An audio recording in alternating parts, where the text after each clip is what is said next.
하나님의 말씀은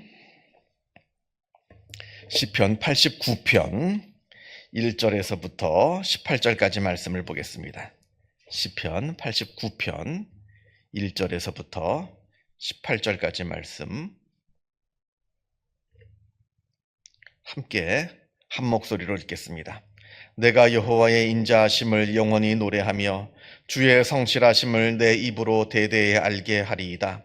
내가 말하기를 인자하심을 영원히 세우시며 주의 성실하심을 하늘에서 견고히 하시리라 하였나이다. 주께서 이르시되 나는 내가 택한 자와 언약을 맺으며 내 종 다윗에게 맹세하기를 내가 내 자손을 영원히 견고히 하며 내 왕위를 대대에 세우리라 하셨나이다. 여호와여, 주의 기이한 일을 하늘이 찬양할 것이요 주의 성실도 거룩한 자들의 모임 가운데에서 찬양하리이다. 무릎 구름 위에서 능히 여호와와 비교할 자 누구며 신들 중에서 여호와와 같은 자 누구리이까? 하나님은 거룩한 자의 모임 가운데에서 매우 무서워할 이시오며 둘러있는 모든 자 위에 더욱 두려워할 이시니이다. 여호와 만군의 하나님이여, 주와 같이 능력 있는 이가 누구리이까? 여호와여, 주의 성실하심이 주를 둘렀나이다. 주께서 바다의 파도를 다스리시며 그 파도가 일어날 때에 잔잔하게 하시나이다.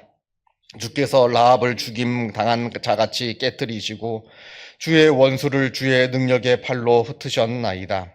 하늘이 주의 것이요 땅도 주의 것이라. 세계와 그 중에 충만한 것을 주께서 건설하셨나이다. 남북을 주께서 창조하셨으니 다 불과 헤르몬이 주의 이름으로 말미암아 즐거워하나이다. 며 주의 손은 강하고 주의 오른손은 높이 들리우셨나이다. 의와 공의가 주의 보좌의 기초라. 인자하심과 진실함이 주 앞에 있나이다. 즐겁게 소리칠 줄 아는 백성은 복이 있나니 여호와여, 그들이 주의 얼굴빛 안에서 다니리로다. 그들은 종일 주의 이름 때문에 기뻐하며 주의 공의로 말미암아 높아지오니 주는 그들의 힘의 영광이심이라. 우리의 뿔이 주의 은총으로 높아지오리니 우리의 방패는 여호와께 속하였고 우리의 왕은 이스라엘의 거룩한 이에게 속하였기 때문이니이다. 아멘. 오늘 시편 89편은 찬양시입니다. 그리고 찬양의 주제는 하나님의 언약, 하나님께서 우리에게 베풀어 주시는 그 약속에 대한 찬양입니다.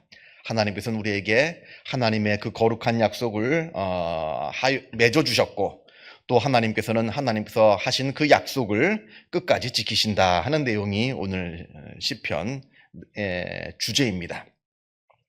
먼저 1절과 2절을 보게 되면 시편 기자는 하나님의 인자하심과 성실하심을 찬양합니다. 하나님께서는 인자하신 분이시다, 이렇게 하나님을 찬양합니다. 그리고 성실하신 분이시다, 이렇게 말합니다. 성실하시다 하는 것은 일관되다, 그리고 일정하시다, 변덕이 있으신 분이 아니라 끝까지 동일하신 하나님이시다라고 하는 겁니다. 성경을 보면 미쁘다 하는 말이 나옵니다. 미쁘다 하는 말은 미웠다가 예뻤다가 하는 게 아니라 일정하시다, 성실하시다 하는 뜻입니다. 그래서 하나님은 성실하세요. 일관되십니다.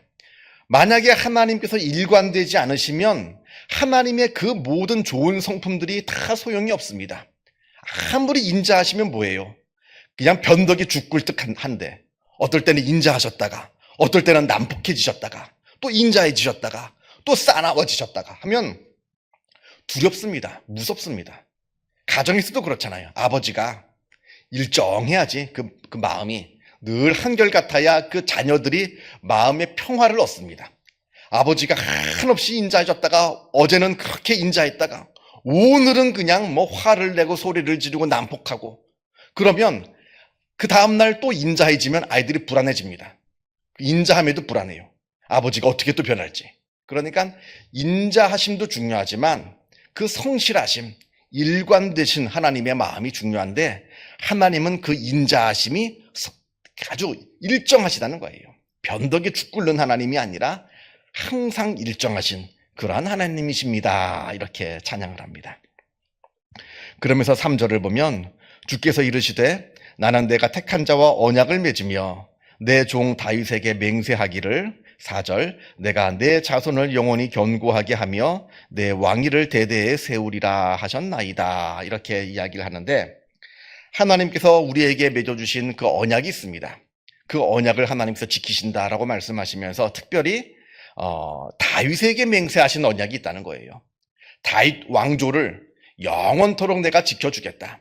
이 다윗 왕조가 무너지지 않도록 영원토록 지켜주겠다. 이렇게 약속했습니다. 이 약속은 그리스도를 통해서 성취가 됩니다. 사실 다윗 왕조는 주전 587년 바벨론에 의해서 멸망하거든요.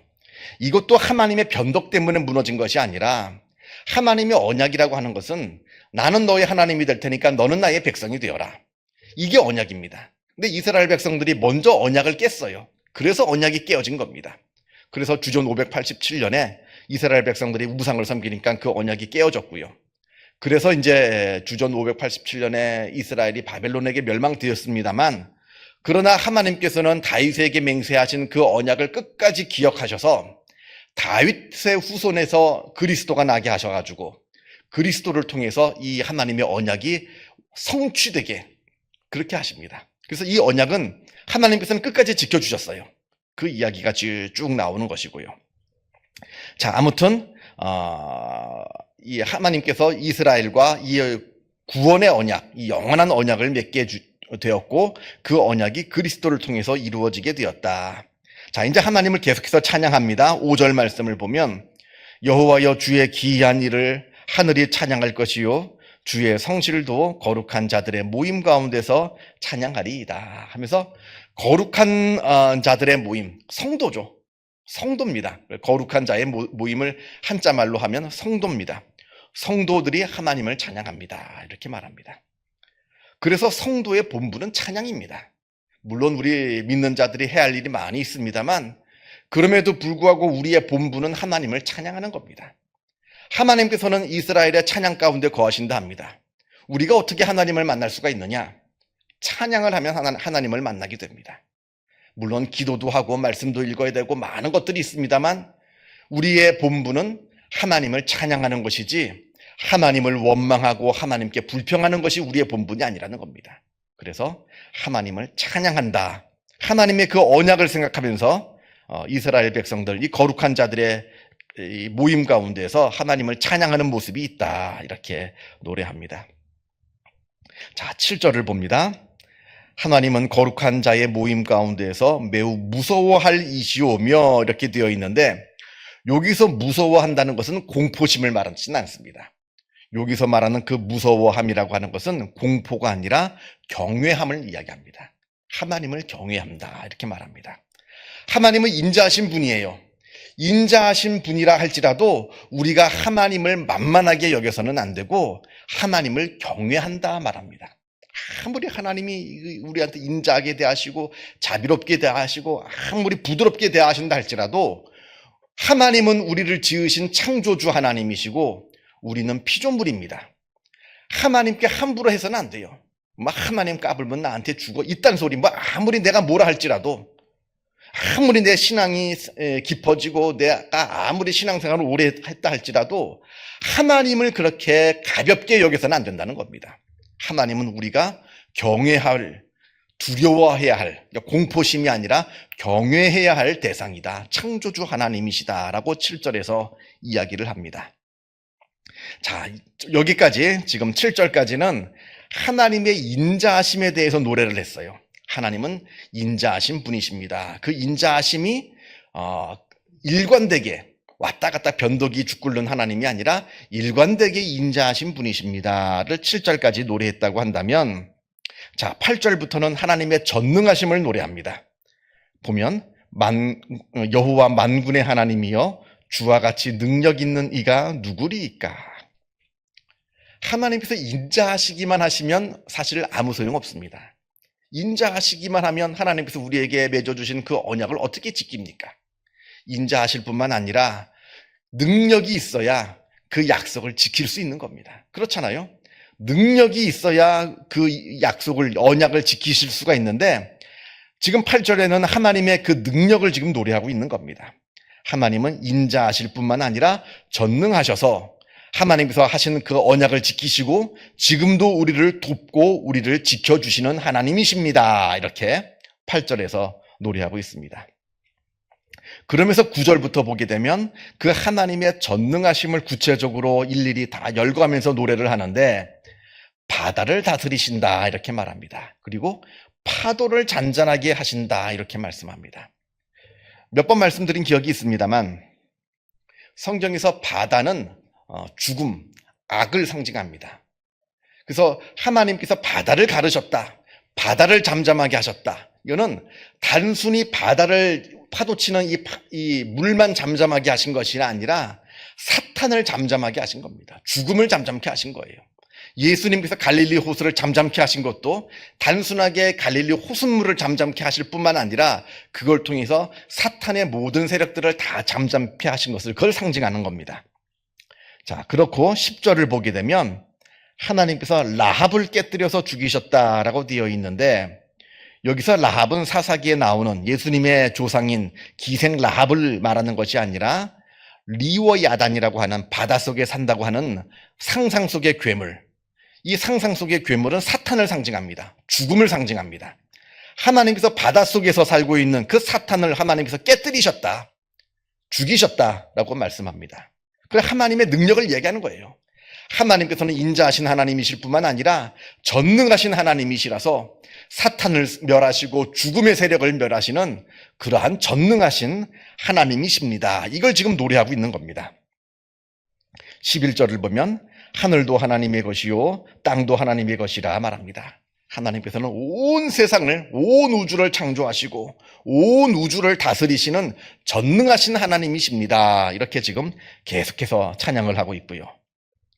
13절을 보면 주의 팔에 능력이 있사오며 주의 손은 강하고 주의 오른손은 높이 들리우셨나이다. 하나님은 능력 있으시는, 능력이 많으신 하나님이십니다. 전능하신 하나님이십니까?